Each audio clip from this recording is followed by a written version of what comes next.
Hello student, आज हम class 10th की जो वर्कशीट नंबर 32 है उसको डिस्कस करेंगे। तो ये जो वर्कशीट है ये ट्रिग्नोमेट्रिक रेशो पर रिलेटेड होगी और उसके कुछ और इम्पॉर्टेंट क्वेश्चन करेंगे। तो इससे पहले की जो वर्कशीट है पहले आप उसको देख लीजिए, तब आपको ये थोड़ा सा समझ में अच्छी तरीके से आएगी। अगर आपने वो नहीं देखी हैं तो अब देखते हैं। तो अभी तक हमने जो पढ़ा है, हमने ये देखा है कि हमारे पास कौन कौन से ट्रिग्नोमेट्रिक रेशो होते हैं। तो हमारे पास कौन कौन से होते हैं? Sine theta, cos, tan, cosec, sec और कॉट। ठीक है। साइन जो होता है वो क्या होता है? लंब बटे कर्ण, पी बटे एच लिखते हैं जिसको हम। कॉस होता है आधार बटे कर्ण, टेन होता है लंब बटे आधार, और कोसेक होता है कर्ण बटे लंब, सेक होता है कर्ण बटे आधार, और कॉट होता है आधार बटे लंब। यह भी हम पिछली वर्कशीट में कर चुके हैं। ठीक है। और उसके बीच में क्या संबंध होता है इन 6 के 6 जो ट्रिग्नोमेट्रिक रेशो है वो भी हमने पढ़ा है भी। ठीक है। तो जैसे कि हमारे पास यहाँ पर एक समकोण त्रिभुज दे रखा है। ठीक है। ये जो आधार है हमारा, जिसको हमने बी से रिप्रेजेंट करा है, कर्ण को एच से और लंब को पी से। ठीक है। तो इसके बीच के संबंध को भी हमने पिछली वर्कशीट में डिस्कस करा था। जो साइन थीटा है वो किसके बराबर होता है? 1 बटे कोसेक के, और कोसेक थीटा जो है 1 बटे साइन के। तो ये एक दूसरे के व्युत्क्रम होते हैं। ठीक है। इसी तरीके से कॉस थीटा जो है 1 बटे सेक थीटा के बराबर होता है, और सेक थीटा जो है 1 बटे कॉस के, और टेन जो होता है 1 बटे कॉट, और इसको हम क्या लिख सकते हैं? साइन थीटा अपॉन में कॉस थीटा भी लिख सकते हैं। तो ये चीज़ आपको याद रखनी है, इंपॉर्टेंट है कि साइन थीटा जो है वो टेन थीटा जो है वो साइन थीटा अपॉन में कॉस थीटा के बराबर होता है। इसी तरीके से जो कॉट थीटा है वो 1 बटे 10 के बराबर होता है, और कॉस थीटा अपॉन में साइन थीटा के बराबर होता है। ठीक है। ये सारा चीज़ हम पिछली 2 वर्कशीट में कर चुके हैं। अब आगे देखते हैं इससे रिलेटेड कुछ इंपॉर्टेंट क्वेश्चन। तो सबसे पहले हम यहाँ पर जो हमें उदाहरण दिए हुए हैं उसको सॉल्व करते हैं। ये जो उदाहरण है बहुत ही इंपॉर्टेंट है, तो इसको आप ध्यान से समझिएगा। तो सबसे पहला उदाहरण हम देखते हैं। यहाँ पर हमें दिया हुआ है यदि टेन थीटा फाई, ये जो फाई है ये एंगल ही होता है, 7 tan फाई इक्वल टू 4 के बराबर हमें दे रखा है। तो हमें इसका मान निकालना है। ठीक है। तो इसको हम सॉल्व करते हैं। तो फर्स्ट एग्जांपल जो हमारा है, हमें यहाँ पर क्या दे रखा है? यहाँ पर गिवन है कि 7 tan फाई इक्वल टू 4 दे रखा है। ठीक है। तो ये 4 के इक्वल दे रखा है। तो इसको अगर मैं लिखना चाहूँ तो ऐसे लिख सकता हूँ, tan phi equal to 4 upon में 7। ठीक है। इस तरीके से लिख सकता हूँ मैं। तो हमारे पास tan फाई की वैल्यू तो हमें पता लग गई कि 4/7 है। और हमें अभी एक फॉर्मूला भी मैंने बताया था कि जो tan थीटा है या tan फाई है वो किसके बराबर होता है? साइन फाई अपॉन में कॉस फाई के। ठीक है। ये फॉर्मूला आपको याद रखना है। तो हमें किसकी वैल्यू निकालनी है? हमें निकालनी है 7 sine phi minus 3 cos phi upon में 7 sine phi plus 3 cos phi, इसकी वैल्यू निकालनी है। ठीक है। तो हम क्या करेंगे, यहाँ पर हम 10 में चेंज कर लेंगे, और 10 बनाने के लिए हमें क्या करना है? साइन को कॉस से भाग करना पड़ेगा। तो इसका जो ये ऊपर वाला अंश और हर है, ठीक है, न्यूमिनेटर और डिनोमिनेटर है, दोनों को हम कॉस से भाग कर देते हैं, ऊपर वालों को और नीचे वालों को। अगर मैं यहाँ लिख दूँ कॉस फाई से भाग करने पर, तो कॉस फाई से अगर मैं भाग करता हूँ तो हमारे पास क्या बचेगा? ये आ जाएगा हमारे पास 7 साइन फाई बटे में cos phi minus 3 cos phi बटे में कॉस फाई। ये जो कॉस है हम इसको भी भाग करेंगे और इसको भी भाग करेंगे, और इसी तरीके जो नीचे वाले दे रखे हैं उसको भी 7 साइन फाई बटे में कॉस फाई जमा 3 कॉस फाई बटे में कॉस फाई। ठीक है। तो कॉस से कॉस कट गया, और ये साइन बटे में कॉस हमारा 10 हो जाएगा। तो हमारे पास क्या बचा? 7 tan फाई माइनस 3, और नीचे 7 tan फाई प्लस 3। अब 10 की वैल्यू हम यहाँ रख देते हैं। तो 10 हमारे पास दे रखा है 4 अपॉन में 7 माइनस 3, यहाँ पर भी 7 इंटू 4 अपॉन में 7 प्लस 3। तो 7 से 7 कट गया। तो हमारे पास क्या बचेगा? 4 माइनस 3 1 होता है, और 4 प्लस 3 7 होता है। तो इसको हम इस तरीके से सॉल्व करेंगे। हम सबसे पहले क्या करेंगे, इसको 10 में चेंज कर लेंगे। ठीक है। अगर आपको 10 में चेंज नहीं करना तो आप सिंपली आपको यहाँ पर tan phi दे रखा है 4/7, तो आप राइट एंगल ट्राइंगल ड्रॉ करके उसके पहले तीनों साइड फाइंड कर लेंगे, उसके बाद sin phi और cos phi निकाल के वैल्यू पुट करेंगे, उससे भी सेम आंसर आएगा, ठीक है। लेकिन आपको जो ईजी लगता है आप उससे करिएगा। सेकंड एग्जांपल देखते हैं। सेकंड एग्जांपल में हमें बोला गया है, हमें यहाँ पर एक राइट एंगल ट्राइंगल दिया हुआ है और इसमें हमें tan p minus cot p की वैल्यू फाइंड करनी है, ठीक है।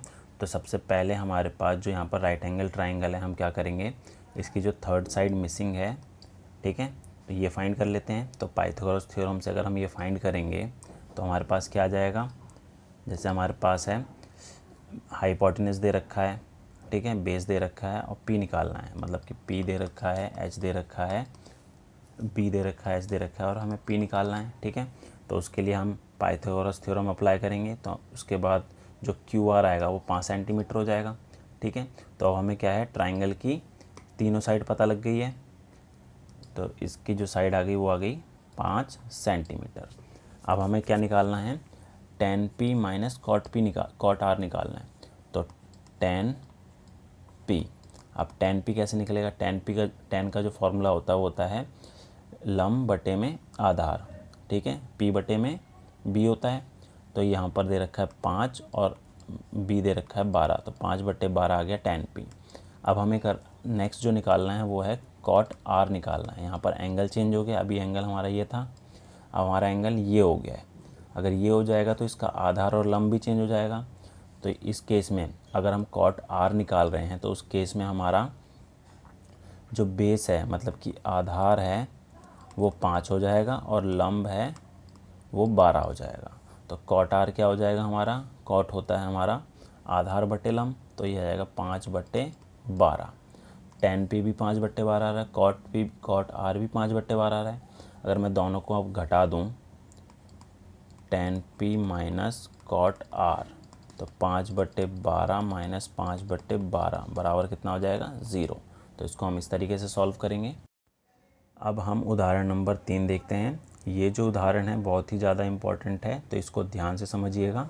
तो उदाहरण नंबर 3 हमें दे रखा है, यदि एंगल A तथा एंगल B न्यून कोण हो, जहाँ cos A बराबर cos B के दे रखा हो, तो हमें दर्शाना क्या है कि एंगल B जो है वो एंगल A के बराबर होगा, ठीक है, मतलब कि ये वाला कोण और ये वाला कोण बराबर होगा, ये हमें सिद्ध करना है।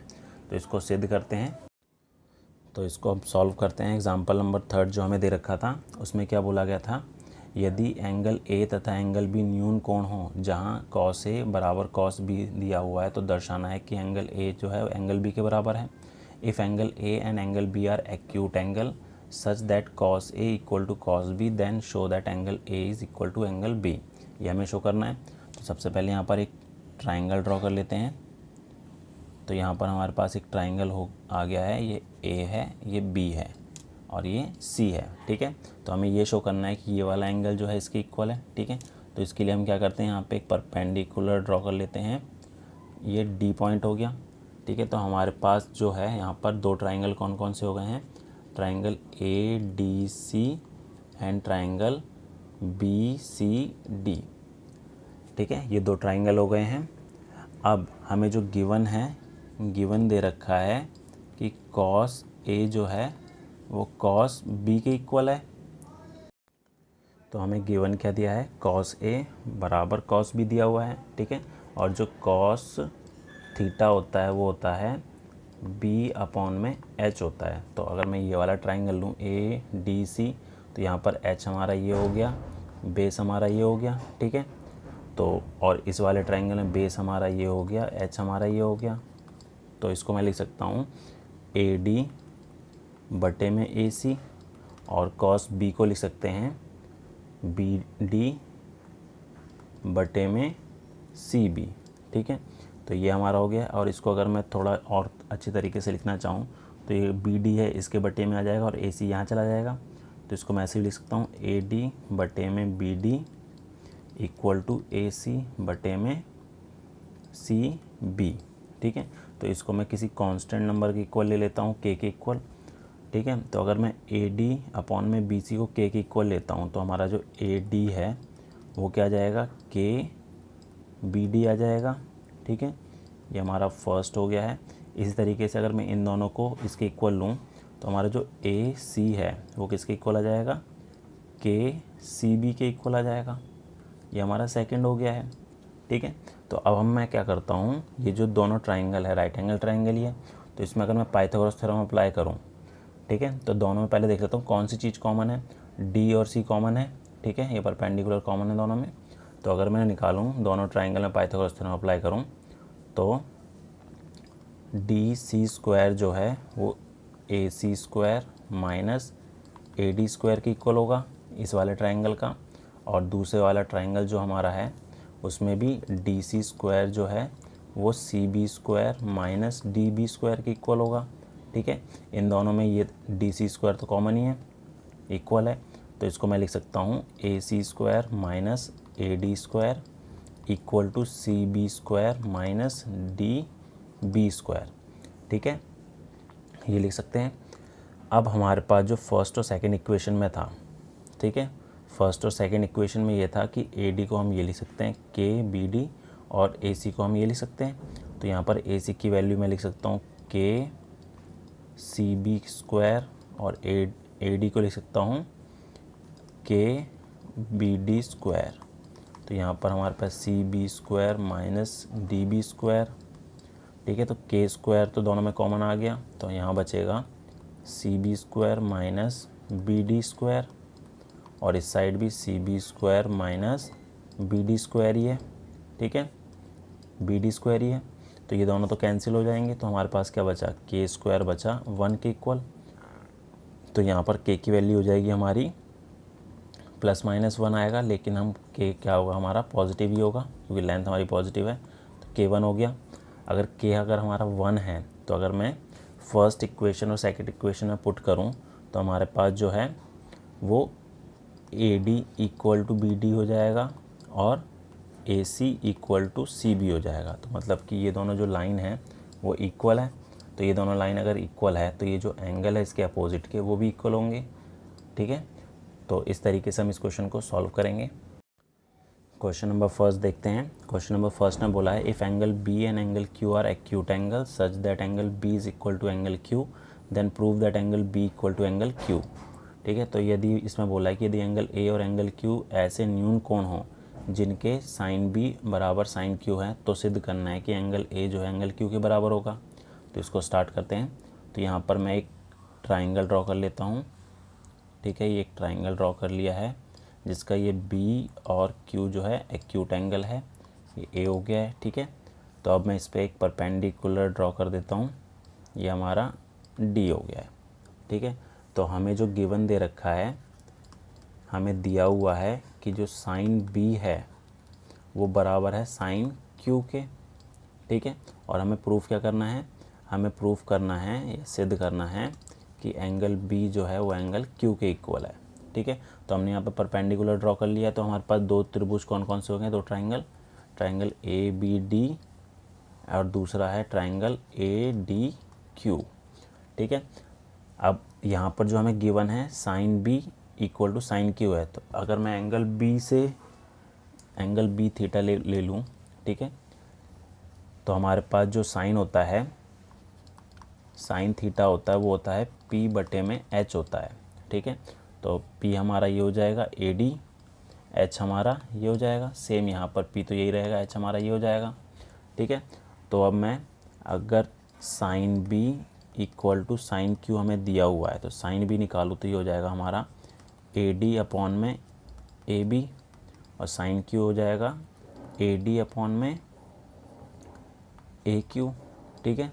तो अगर मैं इसमें देखूं तो ए डी दोनों में कॉमन आ रहा है, कैंसिल हो गया, तो हमारे पास बचा 1 अपॉन में A B equal to 1 upon में ए क्यू, क्रॉस मल्टीप्लाई किया तो A B equal to A Q आ गया। मतलब कि ये दोनों साइड क्या आ रही है हमारी, इक्वल आ रही है। तो ये अगर दोनों साइड इक्वल है तो ये जो दोनों एंगल हैं वो भी क्या होंगे, इक्वल होंगे। तो एंगल बी इक्वल हो जाएगा एंगल क्यू के। क्वेश्चन नंबर सेकंड देखते हैं। क्वेश्चन नंबर सेकंड में बोला है हमें कि कॉट थीटा बराबर दे रखा है 7 अपॉन में 8, तो हमें बाकी की वैल्यू फाइंड करनी है, ठीक है। तो हमें गिवन जो है वो है cot theta equal to 7 upon में 8 दिया हुआ है, ठीक है। तो हमें बाकी इस चीज़ की वैल्यू फाइंड करनी है। फर्स्ट हमारा जो है वो है 1 plus sine theta 1 minus sine theta, ठीक है, अपॉन में 1 प्लस कॉस थीटा और 1 माइनस कॉस थीटा। तो इसको अगर मैं लिखना चाहूँ तो इस तरीके से लिख सकता हूँ 1 square minus sine square theta, और इसको भी लिख सकता हूँ 1 माइनस कॉस स्क्वायर थीटा। इसमें मैंने आइडेंटिटी कौन सी यूज़ की है, a माइनस बी, और a plus B equal to होता है a square minus B square, ठीक है। तो इसको मैं इस तरीके से भी लिख सकता हूँ, तो मतलब हम इसकी वैल्यू फाइंड कर लेंगे तो इसकी वैल्यू भी आ जाएगी, ठीक है। तो अब हमारे पास कॉट थीटा 7/8 दिया हुआ है, ठीक है।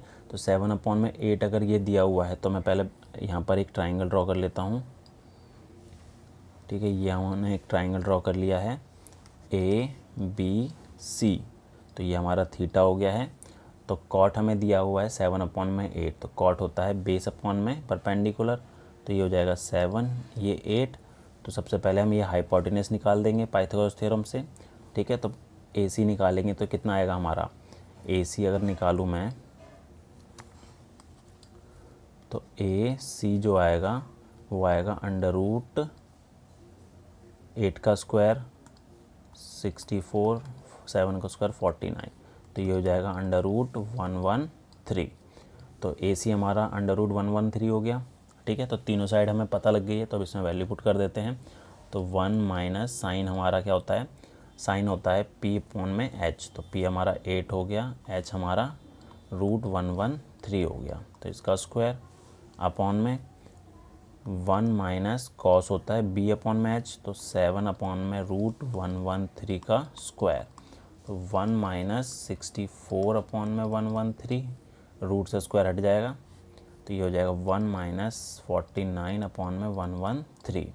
तो एलसीएम लूँगा तो 113 आएगा, तो ये हो जाएगा 113 माइनस 64 अपॉन में 113, नीचे भी 113 माइनस 49 अपॉन में 113 कैंसिल हो गया।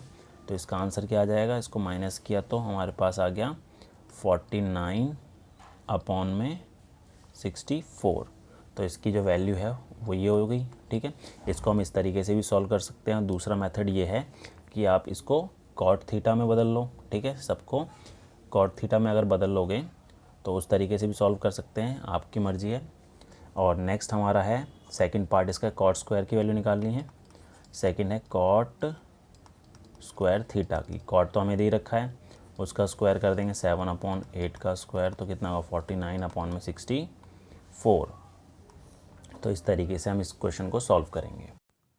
क्वेश्चन नंबर 3 देखते हैं। क्वेश्चन नंबर 3 जो है इसमें बोला गया है consider triangle ABC right angle triangle at C in which AB equal to 29 unit, BC is equal to 21 unit and angle ABC is theta, determine the value of this।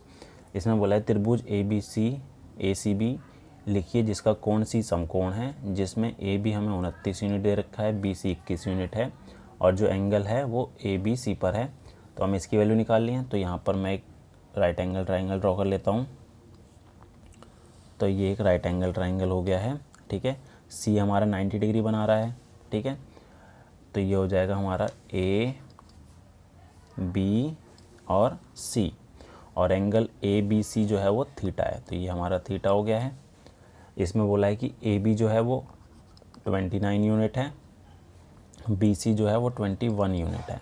तो सबसे पहले Pythagoras theorem use करके हम AC निकाल देते हैं, ठीक है। तो अगर मैं AC स्क्वायर निकालूँ तो ये क्या हो जाएगा, AB square minus BC square, तो AB हमारा 29 का स्क्वायर माइनस 21 का स्क्वायर, तो ये आएगा हमारा 841 माइनस 441, ठीक है। तो ये कितना हो जाएगा 400 आ गया हमारा। तो AC आ गया हमारा √400 इक्वल टू 20 यूनिट, तो ये हमारा 20 यूनिट हो गया, ठीक है। तो ट्राइंगल की तीनों साइड हमें पता लग गई है। अब हमें क्या फाइंड करना है, cos square theta plus sine square theta, cos square theta minus sine square theta. तो सबसे पहले हमें कॉस स्क्वायर थीटा की वैल्यू निकालनी पड़ेगी। वो क्या होता है, बेस और हाइपोटेनस का रेशो होता है। तो बेस हमें कितना दे रखा है 21, हाइपोटेनस है 29। इसी तरीके से साइन थीटा निकाल लेते हैं। P अपॉन में H होता है, ठीक है। तो P दे रखा है 20, H हमारा 29, तो दोनों चीज़ पता लग गई है। तो फर्स्ट पार्ट जो है वो है cos square theta plus sine square theta. तो कॉस स्क्वायर हमारा कॉस था 21/29, तो 21 अपॉन में 29 का स्क्वायर प्लस 20 अपॉन में 29 का स्क्वायर, तो 441 अपॉन में 841 प्लस 400 अपॉन में 841। तो इसको ऐड करके अगर सॉल्व करूँ तो 1 आएगा इसका वैल्यू, ठीक है। तो सेकंड देखते हैं। सेकंड में हमें निकालना था cos square theta minus sine square theta. तो कॉस स्क्वायर थीटा हमारा कितना हो जाएगा, कॉस है हमारा 21 अपॉन में 29 का स्क्वायर, ये है 20 अपॉन में 29 का स्क्वायर, ठीक है। तो ये को 441 अपॉन में 841 माइनस 400 अपॉन में 841। तो इसको सॉल्व करेंगे तो आएगा 41 अपॉन में 841। तो इस तरीके से हम इस टाइप के क्वेश्चन को सॉल्व करेंगे।